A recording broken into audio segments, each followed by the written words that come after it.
ભરૂચના ઝાડેશ્વર ખાતે રહેતા જયંત પાટીલના ઘરે જન્મેલી નવજાત બાળકીમાં ગંભીર જન્મજાત હૃદયરોગ હોવાનું સામે આવતા માત્ર 10 દિવસની ઉંમરે તેની સફળ સર્જરી કરી નવજીવન આપવામાં આવ્યું છે।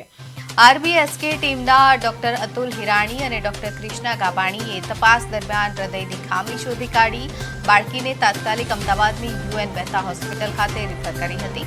ગુજરાત સરકારની રાષ્ટ્રીય બાળ સ્વાસ્થ્ય કાર્યક્રમ યોજના હેઠળ આ જટિલ સર્જરી સંપૂર્ણ નિઃશુલ્ક કરવામાં આવી છે। સમયસરની સારવારથી દીકરીનો જીવ બચી જતા પરિવારજનોએ તબીબો અને રાજ્ય સરકારનો હૃદયપૂર્વક આભાર વ્યક્ત કર્યો હતો।